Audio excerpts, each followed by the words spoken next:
and you get to the smaller parts and the smaller parts and the smaller parts. Reductionism means that you believe when you got to the smallest part, if you understand that part, you understand all about the machine. And you can control and regulate everything about it. The only problem is that's not true. That holds true for mechanical machines, but it does not hold true for biology. One of the best analogies that I've heard for that is if you have a radio and you start taking the radio apart and you look at all the little components into the minute detail, then you still will never find the music. You cannot take the pieces of the radio apart and find the music, because the music isn't in the radio. And the same is true with humans, that you can't take the molecules apart and find the life force. You can't find the intelligence in there, and yet we know it's there. We know that's what makes us human, but it's not in there, it's playing through the body, okay? So, everything in your body that you don't think about is handled for you. Your nervous system handles about 1 billion bits of information every second. It's an astounding amount of information. And it's about growing fingernails and hair and repairing skin and digesting food and regulating balance and regulating blood pressure and ingesting and excreting and all of those things. And still keeping track of where you are and everything that goes on around you. 1 billion bits of information every second. Out of that, you are aware of 1,000. Your conscious awareness can take little snapshots, click, click, click, of 1,000 bits per second. That means of all the stuff your brain does, there's 1 million times more going on in the background than what you're ever aware of. That's a lot of work. And all of that is handled for you by the autonomic nervous system.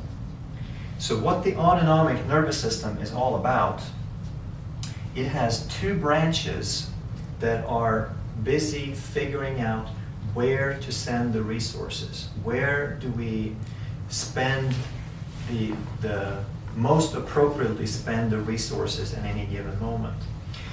And in the body, a resource is always carried by the blood. So oxygen and nutrients and energy and sugar and vitamin, all those things are sent by the blood. So if we want to activate a body part, we just send more blood there. It's just like in your car.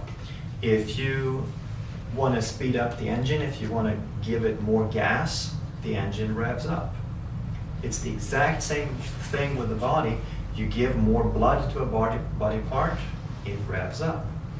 So allocating resources in the body becomes the same thing as deciding where to send the blood at any given time. And that is basically what the autonomic nervous system does. So it has 2 branches.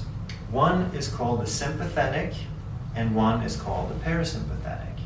And you have all heard that, because I've told you 1,000 times, so you know it perfectly by now, that the sympathetic is your fight-flight. It says, when there is a real or imagined threat, I need to allocate the resources, I need to send the blood to the places that can help me stay alive and defend me in this moment. And then there is the parasympathetic that helps you internalize resources to stay alive for next year. So we call the sympathetic, it's about defense, and the parasympathetic is about health. So which one would you say is more important? Let's see a show of hands. How many people think health is more important? Any takers? Okay. How many think that defense is more important? Okay.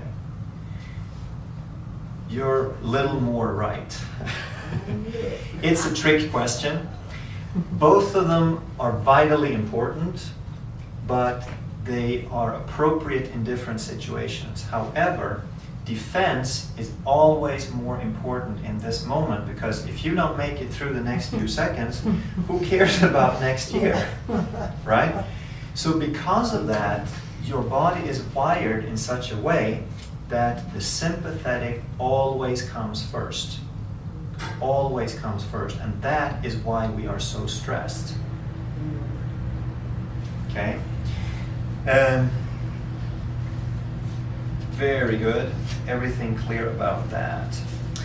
So, what is it then that brings this out of balance? And we said that the sympathetic nervous system responds to stress. And so consequently, what brings this out of balance is really stress and stress responses. So stress is not just, we need to understand, it's not only when we think about what people say, oh, I'm so stressed. That is when we feel tense and overwhelmed or inadequate, then we feel stressed. But that's just the tip of the iceberg, because all of stress is so much more. Stress is anything that your body needs to respond to. And this is any sort of chemical, structural, or emotional stress. So chemical stress is something that you're allergic to. It can also be anything artificial that doesn't belong in your body. Chemicals, pollution, heavy metals, artificial sweeteners, artificial colorings, all those things that are the artificial man-made molecules that don't occur naturally in food, they are a burden for the body. They interfere and the body has to deal with them.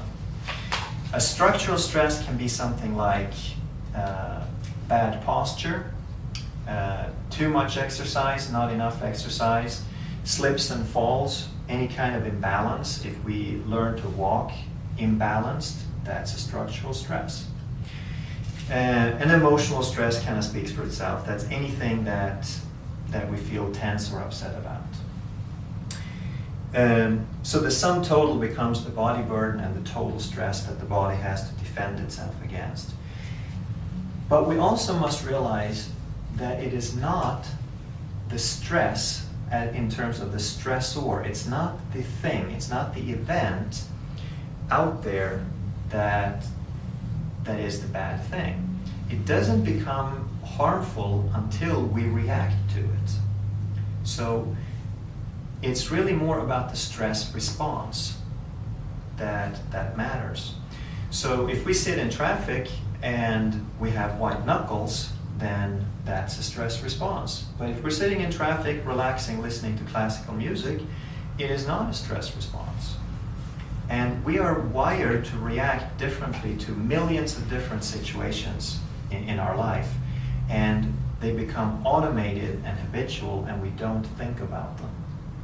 So that's what the stress response is. And that's how some people can get all these things done and not be stressed, and other people can hardly get anything done, and yet they're just stressed all the time, because it's a perception. And the important thing about that is that it can be changed. So, any questions so far? Everything crystal clear? Excellent. So, why chiropractic? When I talk about this stuff, people say, yeah, this makes a lot of sense, but they still fail to connect to what any of this has to do with chiropractic.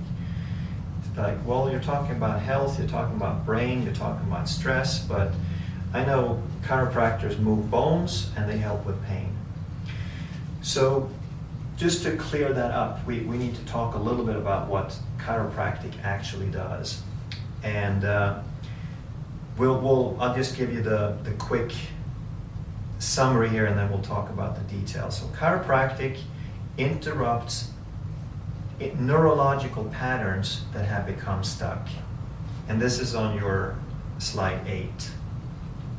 Should be on there. So if I number these correctly. Chiropractic stimulates brain activity, and therefore the chiropractic adjustment is a neurological event, not